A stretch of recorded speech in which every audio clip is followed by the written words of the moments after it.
Il a frappé ma mère en haut des escaliers.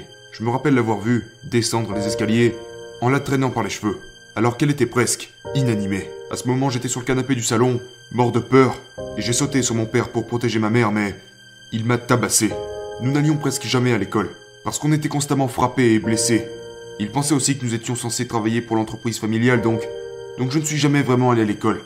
Non seulement je me tenais toujours en retrait, mais en plus de ça, j'avais des troubles d'apprentissage. Je n'oublierai jamais, quand j'étais en CE2, il y avait cette professeure qui était extrêmement dure avec moi.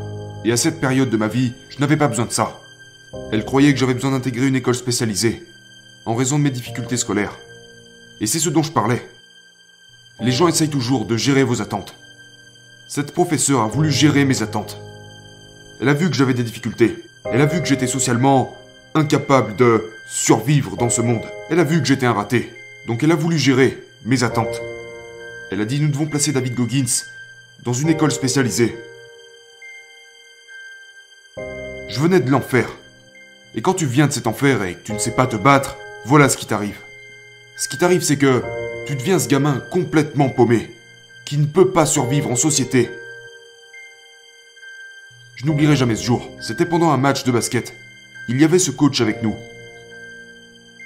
Et il me connaissait depuis que j'étais tout petit, dans cette école. Cet homme m'a toujours aimé. Il a toujours été très gentil avec moi. Je ne sais pas pourquoi. C'était notre entraîneur de basket depuis le CE1. L'équipe adverse était venue sur notre terrain. C'était à la fin du match. Et l'équipe adverse s'est mise à chanter. J'étais le seul gamin noir de tout le stade. Et ils se sont mis à chanter « Nègre, nègre, nègre ». C'est tout ce dont je me souviens. À cette époque de ma vie, c'est tout ce dont je me souviens. Mais maintenant, à 42 ans, avec le recul, je peux voir, avec des yeux clairs et un esprit clair, je peux voir ce que notre entraîneur a fait pour moi. Il m'a rejoint dans les vestiaires, là où j'étais allé me cacher pour pleurer, et il a pleuré avec moi. Cet homme blanc a pleuré avec moi. Mais à ce moment-là, je n'avais pas vu ça. Tout ce que je voyais était rouge.